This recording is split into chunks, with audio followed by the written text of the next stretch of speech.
Hello everyone, this is me Sahitya. Welcome to my YouTube channel. So today we'll discuss about judicial activism. So let's begin. So first of all, here it is. So what is judicial activism?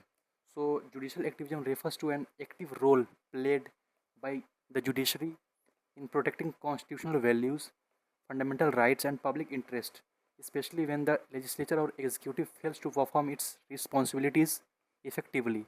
In simple words, judicial activism, judiciary actively interprets the constitution and takes steps to protect rights and public interest. So it does not mean that judges can make laws according to their personal wishes.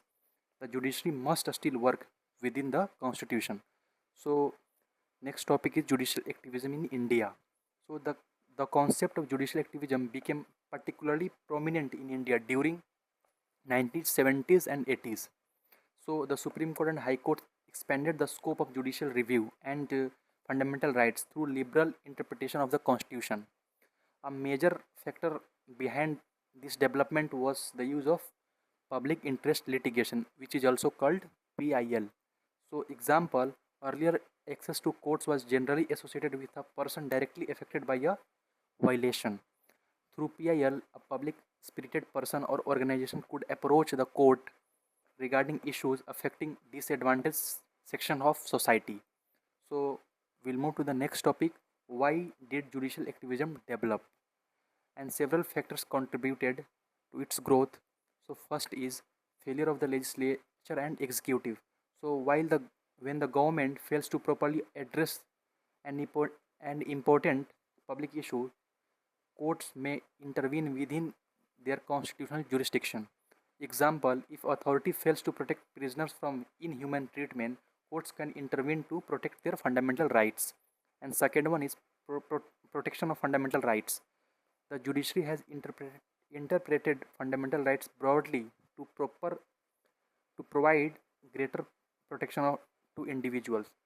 Example, the Supreme Court has interpreted Article 21 right to life and personal liberty very broadly.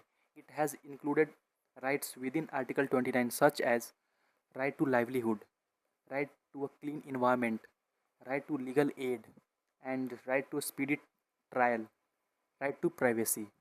And we'll move to the next topic, role of public interest litigation, PIL, role of a PIL. So PIL become an important instrument of judicial activism. It allows courts to consider matters involving public interest, particularly where affected people may be unable to approach the court themselves. Example, so court poor so suppose poor under trial prisoners remain in jail for years without trial. A public spirited person can approach the Supreme Court through PIL, and the court can examine whether their right to a speedy trial under Article 29 being violated. This illustrates how PIL can support judicial activism and important examples of judicial activism. So first one is Husainara Khatun case 1979. So the case concerned under trial prisoners who had been detained for long periods without trial. The Supreme Court recognized a speedy trial as part of the Article 21 significance. It strengthened the protection of prisoners' fundamental rights. Exam point, the, the Husainara Khatun right to a speedy trial. It gives. That cases gives. Menka Gandhi case 1978. So in Menka Gandhi versus Union of State or Union of India, the Supreme Court gave a broad interpretation to Article 29. Article 21. So the court held that the procedure depriving a person of life or personal liberty must be fair, just and reasonable. Significance, it significantly expanded the meaning and the scope of Article 21. Exam point of view, Menka Gandhi case gave expansion of Article 21. And we'll move to the next cases, Visakha versus the state of Rajasthan 1997. This is one of the most important example of judicial activism. The Supreme Court laid down the Visakha guidelines to prevent sexual harassment of women at the workplace. And at that time, India did not have a specific comprehensive law dealing with the workplace sexual harassment. The court relied upon constitutional provisions and international principles and issued guidelines until Parliament enacted legislation. So later development, the Sexual Harassment of Women at Workplace Act 2013 was subsequently enacted. Exam point, Visakha case gave workplace sexual harassment guidelines. And we'll move to the next one, MC Mehta cases. The Supreme Court used its power in several environmental cases involving pollution and environmental section protection. Thus, these cases contributed significantly to the development of environmental jurisprudence in India. Example will be in cases concerning industrial pollution, the court issued direction to protect the environment and public health. Exam point of view, MC Mehta gives environmental protection and judicial activism and PIL will discuss. Judicial activism and PIL are closely associated, but they are not the same thing. PIL, a legal mechanism procedure through which public interest issues can reach the courts, and judicial activism, an approach or philosophy of judicial functioning involving an active interpretation or enforcement of constitutional and legal rights. So, easy way to remember, PIL is a tool and judicial activism is an approach. So, we'll move to the judicial activism versus judicial restraint. So, these are important contrasting concepts. So, first is judicial activism and second one is judicial restraint. So, judicial takes a more active role in judicial activism and judiciary exercises greater self-restraint in judicial restraint and broad interpretation of constitutional provisions in judicial activism and more limited interpretation in judicial restraint. Greater willingness to intervene in public issues in judicial activism and greater respect for legislative and execution domain in judicial restraint. Focus on protecting rights and public interest in judicial activism. Focus on separation of powers and institutional limits in judicial restraint. Courts may issue direction where necessary in judicial activism, and courts avoid unnecessary interference in judicial restraint. Simple example will be if a court interprets an existing constitutional rights broadly to protect a new category of rights, it may be described as judicial activism. And if a court says that a policy decision should primarily be left to elected institutions unless there is a clear constitutional violation that reflects judicial restraint. And we'll move to the advantage of judicial activism. So, protection of fundamental rights, it can protect citizens when their rights are violated. First is helps weaker sections. PIL and liberals judicial procedures can provide access to justice for disadvantaged groups. And second one is checks executive arbitrariness. Courts can prevent arbitrary government action and a strength constitutional values. It can reinforce principles such as equality, liberty, and dignity, and addresses legislative gaps. When legislation is absent or inadequate, courts may issue direction within their constitutional jurisdiction. Example, Visakha guidelines were issued before Parliament enacted the 2013 Workplace Sexual Harassment Law.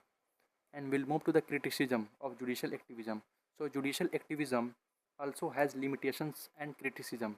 So, first is judicial overreach. When courts go beyond interpreting and enforcing the law and enter deeply into policy making, critics may describe it as judicial overreach. Violation of separation of powers. India's constitutional system gives different functions to the legislature, executive, and judiciary. Excessive judicial intervention may blur these boundaries. And next one is lack of democratic accountability. Judges are not directly elected by citizens, whereas parliament consists of elected representatives. Therefore, critics argue that major policy decisions should generally be made by elected institutions. And we'll move to the next one, administrative difficulties. Courts may issue direction in areas requiring specialized administrative or technical knowledge, which can sometimes be difficult to implement. And we'll move to the next one, judicial activism versus judicial overreach. So these two terms should not be treated as exactly identical. So judicial activism, active interpretation and enforcement of constitutional rights and principles, and judicial overreach is when judicial intervention is considered to have crossed the legitimate boundary of judicial function and entered into the domain of the legislature and executive. And easy distinction of between activism and overreach. Activism is active judiciary and overreach excessive judicial intervention. And we'll move to the important cases for exams. So here it is case, and in the right side important point. So Kesavananda Bharati case versus State of Kerala 1973 talks about basic structured doctrine, and Menka Gandhi versus Union of India 1978 talks about expanded Article 21, and Husainara Khatun versus State of Bihar 1979 talks about right to speedy trial, and MC Mehta case talks about environmental protection. Visakha versus State of Rajasthan 1997 workplace sexual harassment guidelines, and Justice K.S. Puttoswamy versus Union of India 2017 right to privacy as a fundamental rights. And we'll move to the judicial activism versus basic structure and basic structure. So judicial activism is also associated with the judiciary role in protecting the basic structure of the constitution. In Kesavananda Bharati versus the State of Kerala 1973, the Supreme Court held that Parliament powers to amend the constitution under Article 368 is not unlimited. Parliament cannot destroy the basic structure of the constitution. Example, if a constitutional amendment attempts to completely destroy judicial review or the supremacy of the constitution, the judiciary can examine its validity. And we'll move to the next topic, constitutional basis of judicial activism. So judicial activism does not come from one particular article. So it has developed through the combined use of several constitutional powers and provisions, including Article 13, laws inconsistent with fundamental rights, Article 32, constitutional remedies before the Supreme Court, and Article 136, special leave to appeal, and Article 141, law declared by Supreme Court binding on all courts, Article 142, complete justice, and Article 226, read jurisdiction of high courts, and especially important Article 32 and Article 226, important constitutional tools for judicial intervention. 1 minute revision. Judicial activism. Active role of judiciary, protects fundamental rights and public interest, and developed strongly during 1970s or 80s. PIL became an important instrument, broad interpretation of Article 21, and Vishakha case, workplace sexual harassment, and Husainara Khatun, speedy trial, and MC Mehta talks about environment, and Puttoswamy talks about right to privacy, and Kesavananda Bharati talks about basic structure. So we'll move to the golden line. Judicial activism means an active judiciary, and judicial restraint means a self-restrained judiciary, and judicial overreach means excessive judicial intervention.